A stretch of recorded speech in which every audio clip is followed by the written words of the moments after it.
Nice sunny October day. Got the garage door open, letting the wind blow through. This is installment number 2 of the Frankenpanther project. I just finished up making a new axle for this Honda 350 wheel, which I got at the swap meet for free. And thank you very much to Tom for giving that to me. Anyway, you never know with these swap meets finds whether they're going to work. I don't know if this brake plate was mated originally to that hub or not. It scraped a bit when I put it together. Anyway, with a little bit of work with a Dremel and a file, I got it all nice and turning nice and smooth without scrunching and scraping like it was. So. Anyway, that's working pretty good. I had to make as well these, well, they called them snail shell adjusters back in the old days. They're really like a cam-shaped thing. And I made them as part of my wheel spacers, as you can see right there.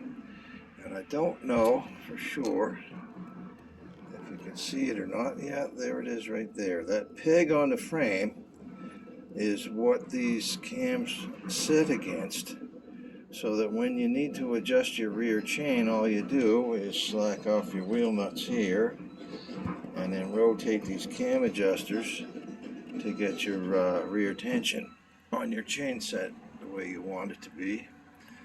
And anyways, this isn't like bolting together a pile of parts and turning it into a motorcycle. There's a whole lot of stuff missing here. So the parts I need a lot of the time, they just have to be made. So again, with the axle and the spacers and the cams here, I actually made these, believe it or not, those cams are made out of a piece of handlebar, which I split and flattened. And anyway, I didn't happen to have the right thickness of flat steel plate to do it with, and like I say, that's the way my mind works. If I don't have what I want, I try to figure out a way of doing it. It was the same thing with these nuts. I didn't have any 9/16 nuts to fit on this UNF thread that I cut on my shaft here. So I had some large, I think they were 7/16 coarse thread nuts.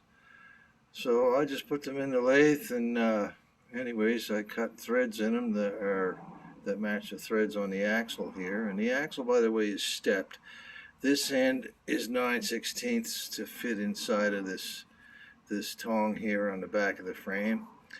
And the inner wheels are closer to 9/16. Inner wheels, what am I talking about? The inner bearings are about 9/16. So that axle is stepped. It's larger in the center than it is on the ends here. It really doesn't matter once it's all together. Anyway, with that,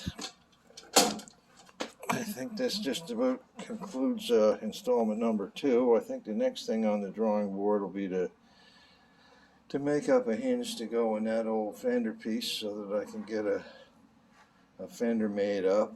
I'm not going to make any of this stuff pretty looking until after it's all together. I've done this sort of thing quite a few times before, and I have found that you're better off. It's sort of like putting together a plastic model. You fit the pieces together and make sure everything's going to work before you put the glue on it. So before I paint this or strip it or clean it or anything like that, I'm going to make sure that everything fits. Anyway, like I said, the next thing I'll probably do is try to get that tailpiece made up for this fender.